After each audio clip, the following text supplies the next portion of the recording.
कल चर्चा हमारी हुई थी, कल तो टेस्ट हुआ था, परसों चर्चा हुई थी वाक्य पर, वाक्य की परिभाषा और वाक्य के भेद। सही है। आज हम लोग चर्चा करेंगे जो वाक्य के भेद हमने दो बताए थे। कितने बताए थे? दो। वाक्य के दो भेद बताए थे। दोबारा कर दो बस। अच्छा चलो, सही। वाक्य के दो भेद बताए थे। कितने बताए थे? दो भेद बताए थे। और वो दो भेद थे, एक तो था आपका रचना के आधार पर, रचना के आधार पर, दूसरा था अर्थ के आधार। यहाँ तक चर्चा हुई थी। यह भी बताया था कि रचना के आधार पर 3 और अर्थ के आधार पर 8। यहां तक हम दोनों की चर्चा बड़े विस्तार पूर्वक हुई थी।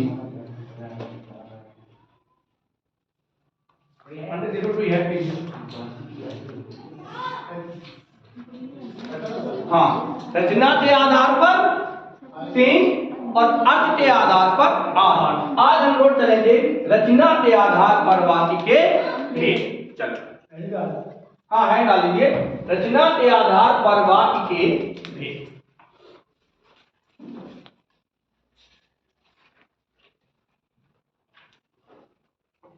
रचना के आधार पर वाक्य के भेद कितने हैं भैया? 3।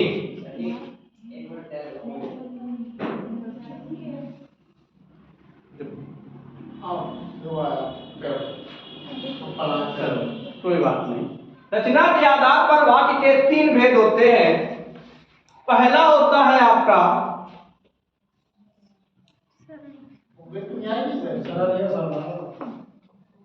सरल या साधारण वाक्य। रचना के आधार पर कितने होते हैं? 3 होते हैं। उनसे कहते हैं ये पढ़ लो। 3 होते हैं। नंबर 1 सरल या साधारण वाक्य। नंबर 2 संयुक्त वाक्य। और नंबर 3 होता है मिश्र वाक्य। तो सबसे पहले हम आज चर्चा करेंगे सरल या साधारण वाक्य। चलो, तो पहली हेडिंग डालिए आप सरल वाक्य।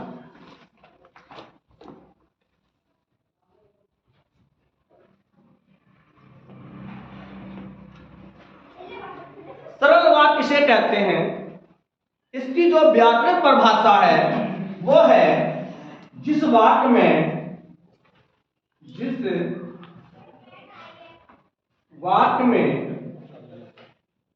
एक उद्देश्य मतलब समझते हो? कर्ता। हम क्वेश्चन लिख सकते हैं, समझाने के लिए लिख दें, कोई दिक्कत नहीं है। कर्ता, हालांकि यहां गलत है। हाँ, जब तक कारक में नहीं तो समझाने के लिए, क्योंकि उद्देश्य जिस वाक्य में एक उद्देश्य और एक विधेय हो। विधेय का मतलब समझते हो? क्रिया। एक उद्देश्य और एक विधेय हो, उसे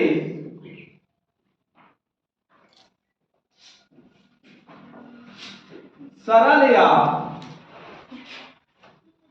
साधारण वाक्य कहते हैं। बात समझ में आई? जिस वाक्य में एक उद्देश्य हो यानी एक कर्ता हो, एक क्रिया यानी दूसरा विधेय हो, उसे हम क्या कहेंगे? सरल या साधारण वाक्य। अंग्रेजी कह सकते हैं सिंपल सेंटेंस। तो ये होता है आपकी अंग्रेजी याद नहीं है, लेकिन चल जा, धूल में रखा कम। अब कोई हमसे अंग्रेजी में गाली दे तो हम तो जाना है, हमसे कौन अंग्रेजी में बात करी, लेकिन चलो कोई बात नहीं। तो सरल का मतलब क्या होता है? जो सीधा सीधा हो, जो कैसा हो, सीधा सीधा हो। जैसे राम पुस्तक पढ़ता है, पानी बरसता है। तो राम पुस्तक पढ़ता है, वाक्य कैसा है, सरल या साधारण। लेकिन यदि अर्थ के आधार पर पूछ दिया जाए तो अभी तो हमने अर्थ के आधार पर पढ़ाई नहीं, तो हाँ भी हाँ। तो बात जहां केवल, अब इस वाक्य में राम क्या है, उद्देश्य है। क्या है, उद्देश्य। और उद्देश्य जिसे कहते हैं जिसके विषय में बात की जाती है, तो राम के विषय में बात की जा रही है। राम क्या हो गया, क्या बात की जा रही है, पढ़ता, विधेय हो गया। और ये उद्देश्य का विस्तारित रूप। तो जहां जैसे पानी बरसता है, पानी बरसता है, तो अब पानी क्या हो गया, उद्देश्य। कैसे पहचानोगे कि पानी करता है, कौन बरसता है, पानी बरसता। क्या बरसता है तो कब मिल जाएगा, क्या बरसता है, यहां भी आप करोगे पानी, लेकिन नहीं, कौन बरसता है, पानी बरस रहा है। क्योंकि क्रिया सदैव करता ही करता है, क्रिया सदैव कौन करेगा, करता। जैसे हम लिखते हैं राम खाता है, राम खाता है। मोहन पढ़ता है, कौन पढ़ता है, मोहन पढ़ता है। मोहन क्या हो जाएगा, उद्देश्य हो जाएगा। पढ़ना क्या हो जाएगा, विधेय हो जाएगा। तो जहां जिस वाक्य में एक उद्देश्य हो, एक क्रिया हो, वह साइकिल से गिरता है या वह साइकिल से गिर पड़ा, कौन गिर पड़ा, वह क्या हो गया, उद्देश्य हो गया। और गिर पड़ना क्या हो गया, विधेय। जिस वाक्य में एक उद्देश्य हो, एक विधेय हो, अर्थात आपकी भाषा में हम कह दें कि जहां एक कर्ता हो उसके साथ एक क्रिया की जाए, तो उसे हम सरल वाक्य कहते हैं या साधारण वाक्य कहते हैं।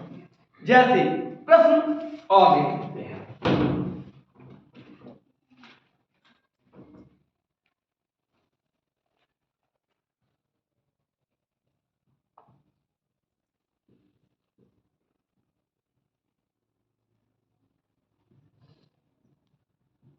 आंधी आई, किस प्रकार का वाक्य है या उद्देश्य क्या होगा, आंधी, और आना क्या होगा, उद्देश्य। मिठाई बनाई, गलत, यहां पे मिठाई कर्म होगा, किसी न किसी ने तो बनाई होगी, तो यहां पर हम मिठाई को उद्देश्य नहीं होगा। पत्ता गिरता है, कौन गिरता है, अब जैसे हम कहते हैं मिठाई बनाई, कौन बनाई, अम्मा ने बनाई हुई है, पप्पा ने बनाई हुई है, चाचा ने बनाई हुई है, हलवाई ने बनाई हुई है, सही है। पुस्तक पढ़ता है, कौन पढ़ता है, यहां पे आप नहीं लिख सकते हो कि उद्देश्य है। लेकिन यदि हम बात करें मोहन पुस्तक पढ़ता है, तो मोहन उद्देश्य। कहने का तात्पर्य यह है कि जहां एक कर्ता के विषय में बात की जाती है और उसके साथ एक ही क्रिया हो, अड़ोसिन पड़ोसिन ना हो, एक ही व्यक्ति हो, तो उसे हम यानी एक उद्देश्य और एक विधि। उद्देश्य को आपकी भाषा में क्या कहेंगे हम, कर्ता, और विधेय को क्या कहेंगे, क्रिया। कर्ता पूछा कब जाएगा, जब कारक चिन्ह लगा होगा। जैसे आंधी आई में आंधी में कौन सा कारक है, तब हम कहेंगे कर्ता कारक है। जैसे प्रश्न आ जाए, पेड़ से पत्ता गिरता है। चाहे टपादान रटे हो, हमने तो भी कहा ही नहीं, यहाँ तो उद्देश्य। और अब कौन गिरता है? पत्ता गिरता है। पत्ता क्या हो गया? उद्देश्य। और गिरना क्या हो गया? विधि।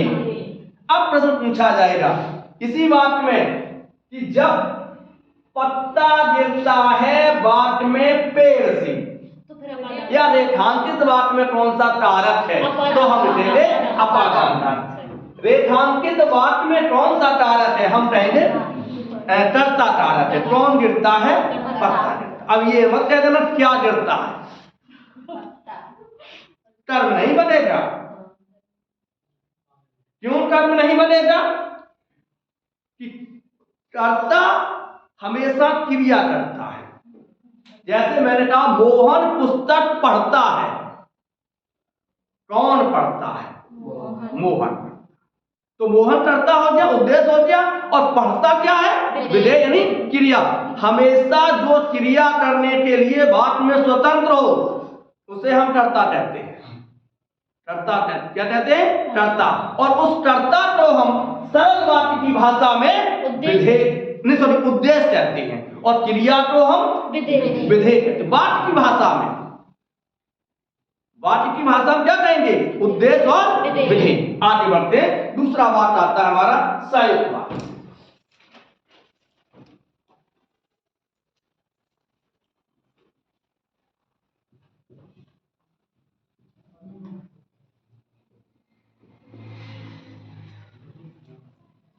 बादल गरजता है। कौन सा वाक्य होगा? हाँ, सरल। कौन गरजता है? शेर दहाड़ता है। सरल वाक्य। तो संयुक्त वाक्य अब देखो, पहले लिखेंगे बाद में, पहले समझ लीजिए। बादल गरजा और पानी बरसा। बादल गरजा और पानी बरसा। तो देखो पहला वाक्य है बादल गरजा, एक वाक्य। दूसरा है पानी वर्षा, दो वाक्य। अब संयुक्त वाक्य की परिभाषा लगाओ। पहले तो इन्हें हम संयुक्त वाक्य बनाएंगे। कैसे बने? कि बादल गरजा और पानी वर्षा। अब देखो परिभाषा कितने आराम से बन जाएगी। ये कैसा वाक्य है?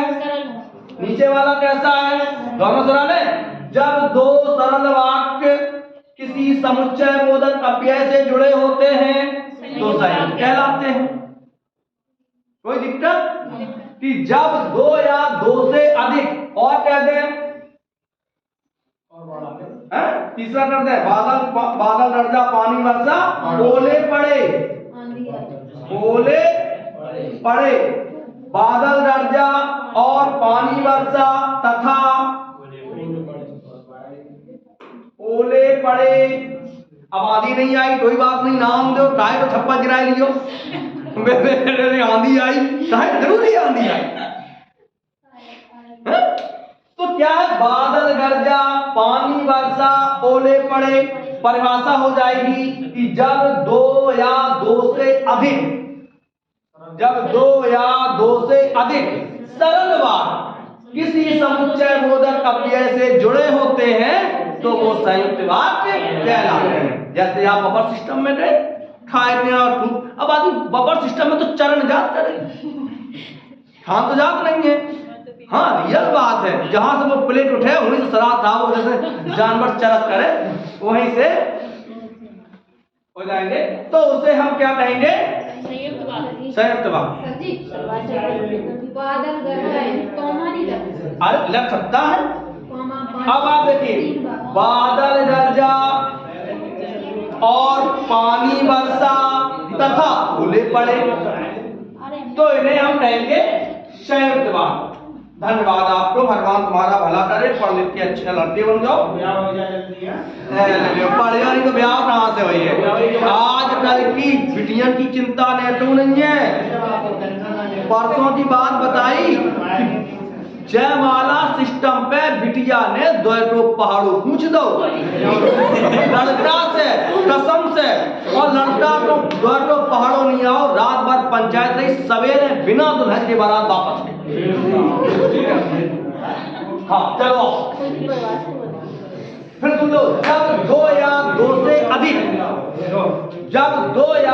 से अधिक सरल वाद किसी समुच्चय बोधक अव्यय से जुड़े होते हैं तो उसे संयुक्त वाद कहते हैं। बात चल रही थी बफर सिस्टम पे।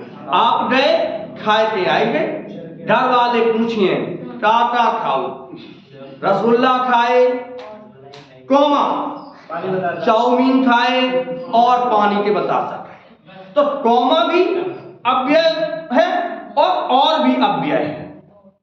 तो अब हमने 3-4 वाक्यों को एक साथ जोड़ दिया, क्योंकि रसगुल्ला खाए बात पूरा है, चाउमीन खाई बात पूरा है, और पानी के बतासे खाए, पानी पूरी खाई बात पूरा है। तो रसगुल्ला खाए कोमा, पानी के बतासा खाए और हलवा खाओ। नहीं मिला था हलवा? अरे क्यों नहीं मिलता? राजा ने मिलता है। तो चलो कोई बात नहीं। तो जब 2 या 2 से अधिक सरल या संयुक्त वाद, जब 2 या 2 से अधिक सरल वाद किसी समुच्चय बोधक अव्यय से और तथा किंतु परंतु लेकिन फिर से जुड़ जाएं तो उन्हें संयुक्त कहते हैं। जब 2 या 2 से अधिक सरल वाद किसी समुच्चय बोधक अव्यय से जुड़ते हैं तो इसे हम संयुक्त वाक्य कहते हैं।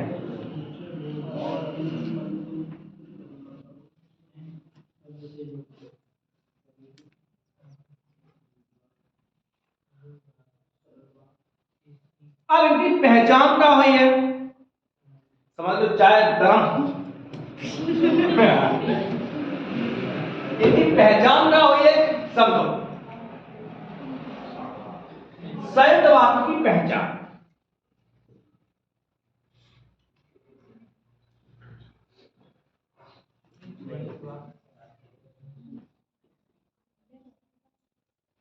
संयुक्त वाक्य की पहचान क्या होते? ये वाक्य अधिकतर और, किंतु, परंतु, लेकिन, फिर, तथा, व आदि से जुड़े होते हैं।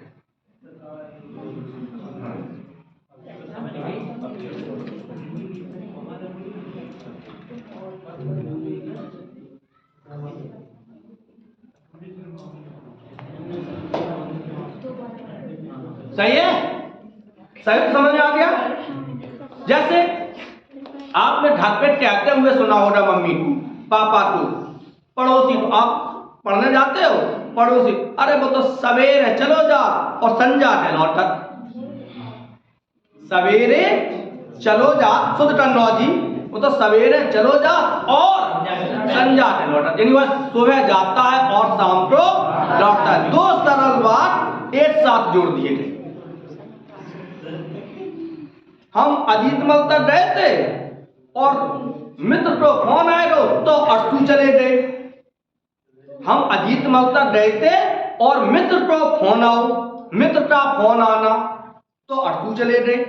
तो मित्र और शब्द क्या होगा? योजक चिन्ह है, उससे जुड़ा हुआ है। सही है? तो 2 या 2 से अधिक सरल वाक्य जब किसी योजक चिन्ह से जुड़े होते हैं या समुच्चय बोधक अव्यय से जुड़े होते हैं तो उसे हम संयुक्त वाक्य कहते हैं। क्या है?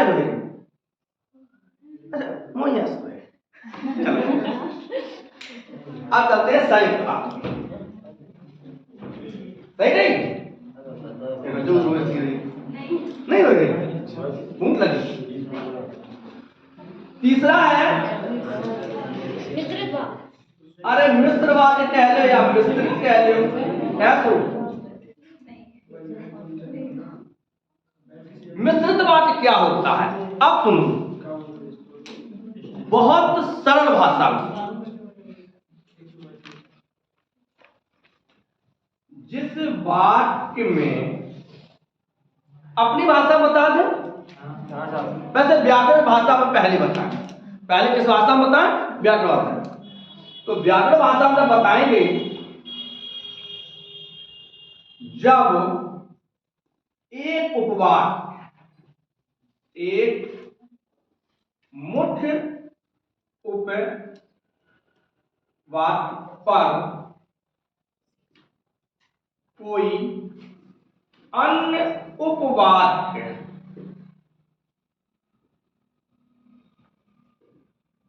आश्रित होता है तो मिश्रित वाक्य कहलाता है। चाय चला भैया, चाय जरूरी है।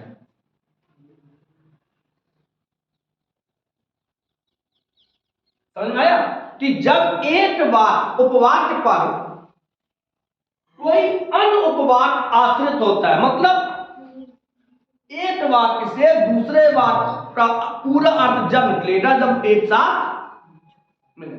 या एक छोटी सी परिभाषा, जिस वाक्य में एक से अधिक समीपकाय क्रियाएं आती हैं, जिस वाक्य में एक से अधिक समीपका क्रियाएं होती हैं, उन्हें हम मिश्रित वाक्य कहते हैं। समझ में आ गई? जैसे पहले क्लास,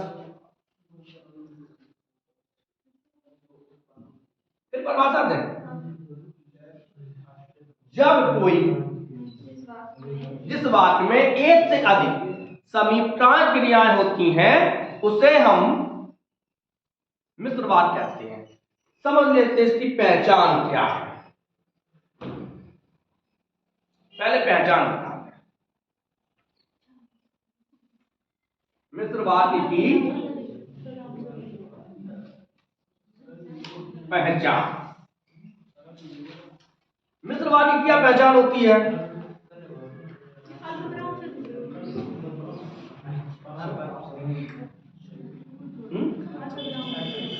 देखो, जब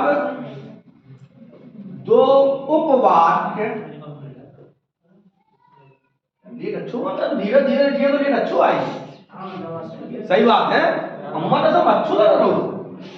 जब दो उपवाक्य, कौन से दो उपवाक्य? हमने सरल वाक्य तो नहीं कहा। जब दो उपवाक्य जो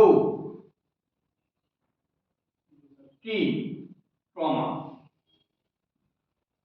यहां वहां जब तक, ध्यान समझना,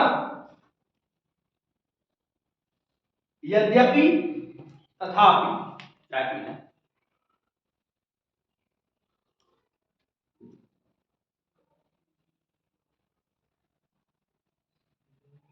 इतना उतना, जैसा वैसा आदि शब्दों से जुड़े हो। ये पहचान है कि यदि जब दो उपवाक्य जो कि यहां वहां जब तब इतना उतना ऐसा वैसा यहां वहां यद्यपि तथापि जो सो आदि से जुड़े होते हैं, उन्हें हम मिश्रित वाक्य कहते हैं।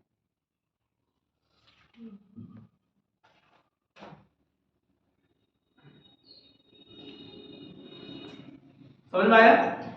अच्छा, अब इसको पहले समझ लेते हैं, फिर चर्चा बाद में करते हैं। आप दिल्ली गए, आप मान के चलिए आप दिल्ली जा रहे हैं, किसी ने पूछा कहाँ, या मित्र हैं तुम्हारी दिल्ली मिले हो जाए, तो आपका जो सेंटेंस बनेगा, जो वाक्य बनेगा, आपका जो कथन बनेगा, वो होगा यदि मैं दिल्ली जाऊंगा तो मित्र से मिलूंगा। यदि मैं दिल्ली आऊंगा तो आपसे जरूर मिलूंगा। तो देखिए, यदि मैं दिल्ली आऊंगा, यदि मैं दिल्ली आऊंगा, हाँ, तो मित्र से जरूर मिलूंगा। अब देखो, सबसे पहले तो उपवाक्य समझ लीजिए, कौन सा उपवाक्य किस पर आश्रित है, यह भी बहुत जरूरी है।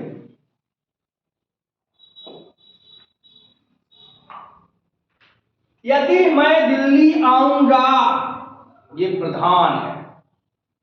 कौन है? मित्र से जरूर मिलूंगा, क्या इसका अर्थ निकल रहा है? इसका कोई अर्थ नहीं निकल रहा है। इसका अर्थ कब निकलेगा? क्योंकि ये पूरी तरीके से इस पे आश्रित है।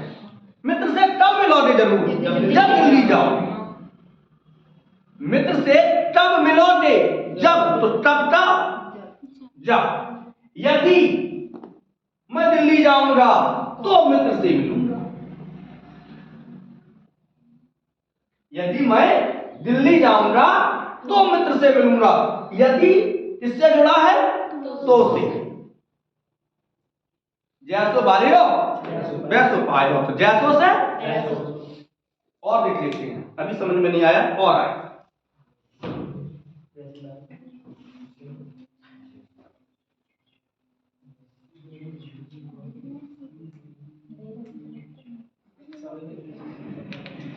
यह सत्य है, यह सत्य है, हुआ है ईमानदार, वह ईमानदार है, यह सत्य है। अब इसको जोड़ोगे कैसे? यह सत्य है कि वह है ईमान। तो देखिए, इसका अर्थ निकल रहा है। अब यहां पर मुठ उपवाद कौन सा होगा? वह ईमानदार। ये मुठ, क्योंकि इसका अर्थ निकल रहा है। जैसे मैं दिल्ली जाऊंगा, अर्थ निकल रहा है, मित्र से मिलूंगा, इसका अर्थ नहीं है।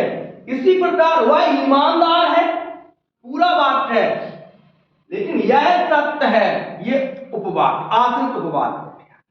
यह सत्य है कि वह ईमानदार, यह वही लड़का है तो कल मिला था। देखो,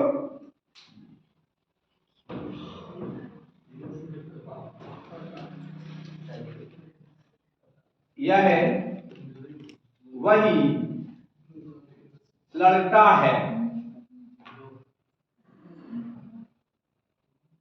कल मिला था। अब बताओ, इसमें कौन सा उपवाद होना चाहिए? पहले तो मुठ उपवाद ऊपर वाला, यह वही लड़का है जो कल मिला था, तो वही का संबंध जो से। तो यही परिभाषा है कि जब दो उपवाद जो कि यहां वहां जब तब जैसा वैसा आदि से जुड़े होते हैं तो उन्हें हम मिश्रित उपवाद कहते हैं। वैसे परिभाषा क्या है कि जब एक उपवाद या मुठ उपवाद पर कोई दूसरा आश्रित उपवाद होता है तो उसे हम मिश्रित वाक्य कहते हैं। तो रचना के आधार पर वाक्य कितने पढ़े आपने? तीन। कौन कौन से? सरल, संयुक्त और मिश्रित। आगे बढ़ते हैं अर्थ के आधार पर वाक्य के भेद। क्या समय हो रहा है? चलो अब तक पढ़ लो।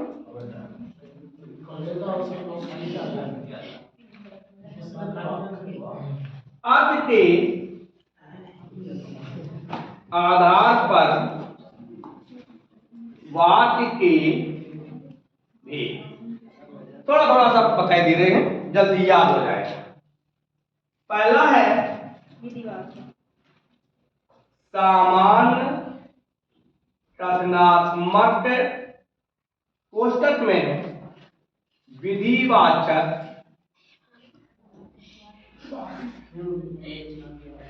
सही है। सामान्य कथनात्मक यानी जहां बात बिल्कुल साधारण तरीके से कही जाती हो, वह पुस्तक पढ़ता है, वह जाता है, वह खाता है, वह बैठा है, वह रोता है, वह हंसता है, कैसा है?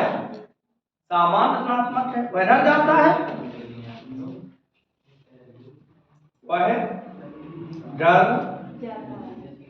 अब एक बात समझो कि यही राम घर जाता है मैंने लिखा था और सरल बात में भी लिखा था, लेकिन वो रचना के आधार पे कर्ता कर्म उद्देश्य और विधेय के आधार पे था। ये किसके आधार पे है? अर्थ के आधार। हमने बताया हिंदी किससे चलती है? कहीं आप फूफा हो रहे, कहीं जीजा हो रहे, कहीं साले हो रहे, कहीं चाचा हो रहे, कहीं भतीजे हो रहे, कहीं लड़का हो रहे, ये तो होगा। तो वह घर जाता है रचना के आधार पे कैसा वाक्य है? सरल वाक्य। इन अर्थ के आधार पे कैसा है? विधिवाचक या विधानार्थक या सामान्य कथनात्मक वाक्य। मोहन पुस्तक पढ़ता है, मोहन पुस्तक पढ़ता है, कैसा वाक्य है? अर्थ के आधार पे कैसा है? सामान्य कथनात्मक यानी विधिवाचक। और रचना के आधार पे पूछ दिया जाए तो सरल बात। समझ में आया? दूसरा चलते हैं।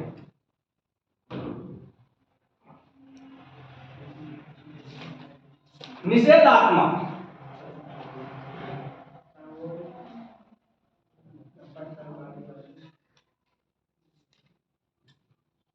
निषेधात्मक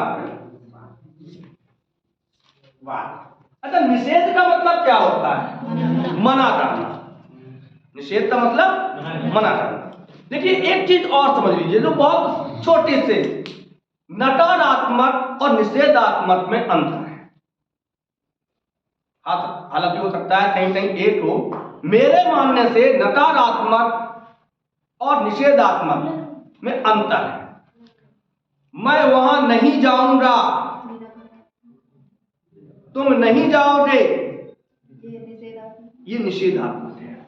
मैं नहीं पढ़ूंगा, नकारात्मक है। वहां मत जाइए, निषेधात्मक है।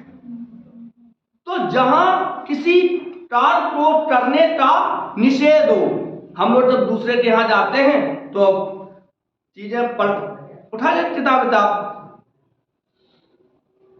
तो लोग कहते हैं बेटा दूसरों की चीजें मत छुआ करो, वहां मत जाइए। कैसे हैं? निषेधात्मक है। समझ में आया? आगे बढ़ते हैं। निषेधात्मक के बाद आता है जैसे वह खेलने नहीं गया, वह खेलने नहीं गया, वह खेल नहीं पाया, निषेधात्मक है। कैसा है? निषेधात्मक। मत और नहीं का प्रयोग। आगे बढ़ते हैं। आज्ञावाचक।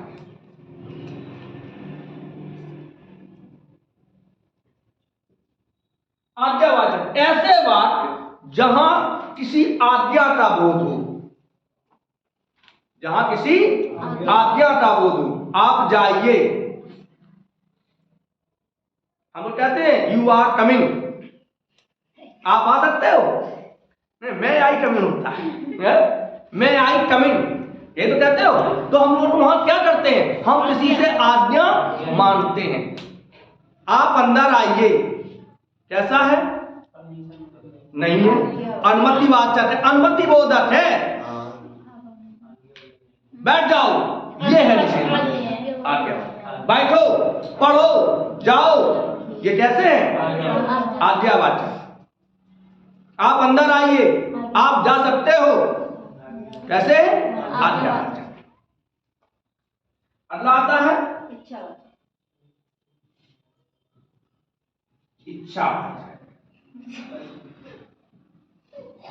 इच्छावाचक कैसा होता है? कि जहां हमें हमारी कोई इच्छा हो, आशीर्वाद हो। पहले जब महिला पैर छूती थी बहन, तो एक आशीर्वाद दिया जाता था। जैसे किसी लड़के ने दादा के पैर छुए तो दादा आशीर्वाद, लड़ा इतो बड़ो हो जाए, ये तो होता था।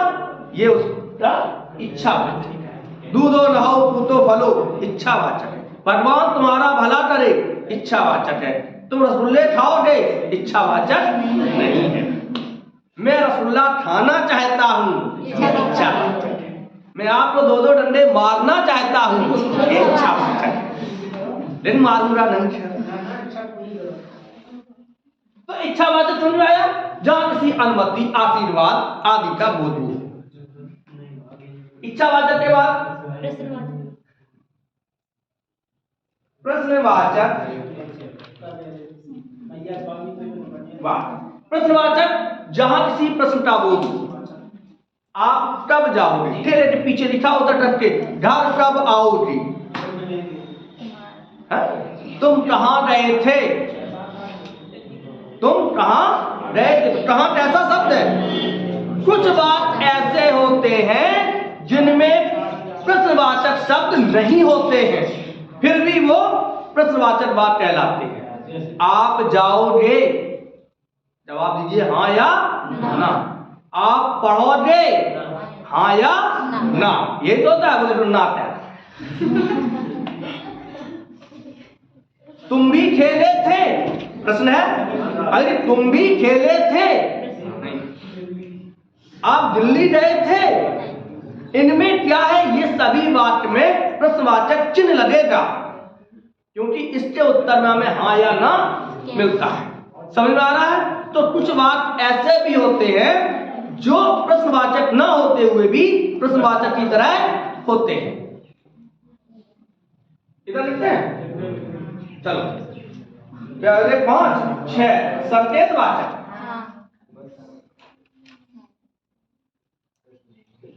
संकेतवाचक ये है 6वां नंबर।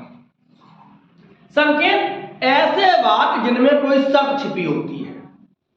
ऐसे वाक्य जिनमें कोई शब्द छिपी होती है, और ये सभी वाक्य मिश्र वाक्य के अंतर्गत आ सकते हैं। यह वही लड़का है, या यह वही लड़का है जो कल मिला था। शर्त है, यदि तुम पढ़ते तो सफल हो जाती। संकेत है, यदि आप पढ़ो तो मैं भी पढ़ूं। जैसे आप कहीं जाते हो, उन्हें चलो भैया खाना थक जाए, उन्हें तुम खाए तो हम खाएंगे। शर्त है, यदि आप खाओगे तो हम खाएंगे। पापा ने मना कर दिया, नहीं जाओगे। हम लोग बुआ से, चाचा से, बहन से जाते हैं। आप चले चले, तुम चले हो तो हम चले चलेंगे। ये तो कहते हैं तुम चले यदि तुम जाओगे तो हम जाएंगे, यदि तुम पढ़ोगे तो हम पढ़ेंगे। तो और तुम क्या है? शर्त छुपी है। यदि बारिश अच्छी होती तो फसल अच्छी होती। ये कैसे है? संकेतवाचक है। समझ में आ रहा है? अगला बोलो, 7वां संदेहवाचक। जहां वाक्य में कोई संदेह है। कैसे हो सकता है संदेह? वह पढ़ रहा होगा, संदेह है। वह खेल रहा होगा, संदेह। वह आ रहा होगा, वह आ सकता है, संदेह है। तो जिन वाक्यों में संदेह होता है उसे हम संदेहवाचक कहते हैं।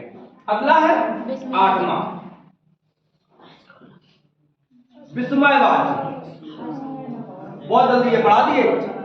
विस्मयवाचक वाक्य जिनमें हर्ष, शोक, करुणा, दुख आदि के मनोभाव छुपे होते हैं।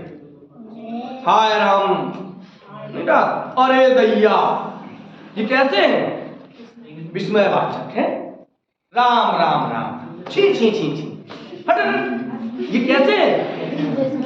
जैसे कोई गंदा सा लड़का तुम्हारे पास आ जाए, भड़ा हुआ हो, या तुम जा रहे हो तो भगवान के पास पांव पड़ जाए, लिस जाए, पूरा जूता छी छी अनाने पड़ी है, तो वो क्या है?